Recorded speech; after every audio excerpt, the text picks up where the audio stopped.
it depends on the genre and it depends on the artist.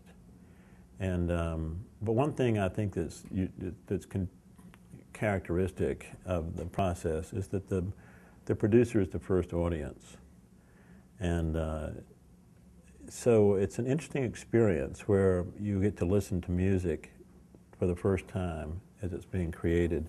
Then actually you can respond to it and have something to say about it. It's kind of Walter Mitty-ish in the sense that you can close your eyes and listen to music, and then you can open your eyes and suggest that the drummer go to the ride cymbal at the tenor solo or whatever, and that you can ask the bass player to walk that pattern rather than play 2 and 4, whatever. It's also a logistical matter. It's also a kind of a psychological matter. I mean, most of the work of producing a record happens before you get to the studio. So pre-production is kind of the essence of it. You get it together, you know what you're going to do, you have your plan, and you also know that executing that plan in a recording studio is a very expensive process.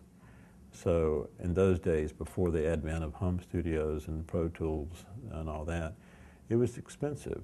And that was one of the barriers to entry why so few people made records unless they were signed to a record company, because only a record company could afford to pay for it.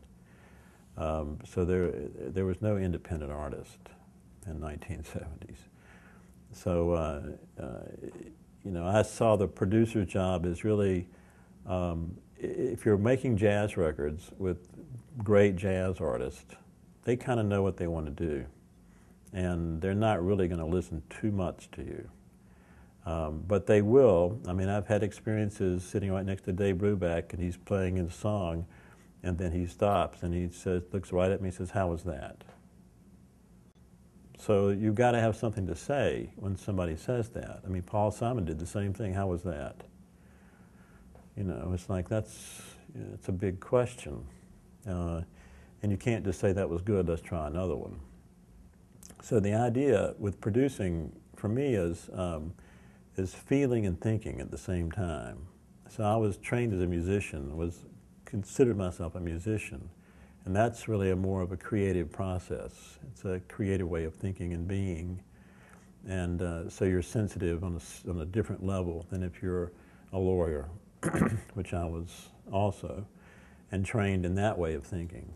So that's the analytical side. That's the side of taking something apart and examining the pieces of it and in depth, and then putting it back together again or changing it somehow. So in producing, for me, it's kind of an interesting proposition where you're thinking, working, trying to get all these people into this space, you know, getting all the travel arrangements made and all the money things are taken care of, and everybody's kind of cooled out. And then when push your red button and the music starts, then you've got to stop thinking and start feeling. And if you get goosebumps, you don't have to think about it anymore. But if you don't get goosebumps, then what? And then you've got to be able to verbalize that and make suggestions on how you can get your goosebumps. You know, it's a little bit weird to be able to make intellectual suggestions on how to create an emotional response. So that's a part of it.